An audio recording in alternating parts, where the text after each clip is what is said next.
Alors moi, par origine, par conviction, par sensibilité, je suis très attaché à notre territoire. Je pense que chaque jour un peu plus, c'est au plus près du terrain, des entreprises, des élus locaux, de la population que les choses se font et se feront. Alors il y a une dynamique du MEDEF Normandie, de toutes ses composantes départementales qui est exemplaire, qui est une référence pour le MEDEF national.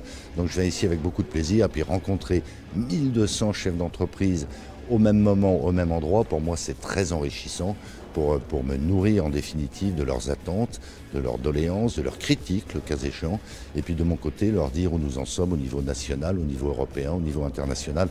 Donc il en ressort beaucoup d'énergie et puis beaucoup d'enrichissement intellectuel. Ça peut surprendre, mais on a une grande qualité de relation avec, j'ai une grande qualité de relation avec tous les numéros 1 syndicaux. Alors on a des désaccords profonds, particulièrement avec la CGT, sur un certain nombre de choses. S'agissant de Force ouvrière, on partage un certain nombre de convictions. Ça a été dit d'ailleurs pendant la table ronde que nous avons eue avec Frédéric Souillot. Nous, on est vraiment convaincus que c'est par la croissance que notre pays s'en sortira. Et c'est d'ailleurs par la croissance qu'il pourra financer l'innovation, qu'il pourra financer la décarbonation auquel on se doit pour tenir nos objectifs environnementaux. On se le doit pour nous-mêmes, on le doit à nos enfants, à nos petits-enfants et à la planète. Ça, c'est un premier point. Le deuxième point, c'est qu'on est convaincu que le dialogue social est plus que jamais nécessaire.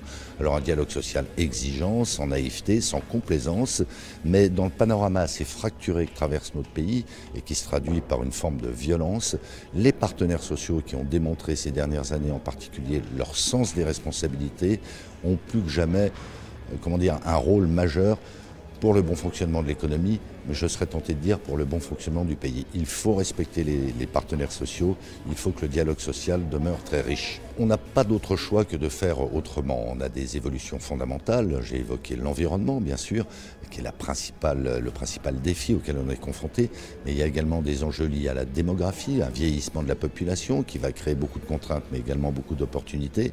On a tous ces enjeux liés au digital, à l'intelligence artificielle elle-même, donc on ne peut pas faire comme si de rien n'était. Notre responsabilité, notre défi, c'est de positiver tous ces enjeux. Et moi, je suis convaincu que c'est par l'entreprise que beaucoup de réponses viendront. D'ailleurs, ça ne trompe pas, l'entreprise demeure un lieu de collectif. L'entreprise n'a jamais été aussi populaire aux yeux de nos concitoyens. Les grandes, les moyennes, les petites entreprises. Donc voilà, il ne faut pas, s'en gargariser. Il faut au contraire que nous en soyons conscients pour être encore plus responsables. Et donc, il nous faut pivoter tous ensemble pour aller dans la bonne direction.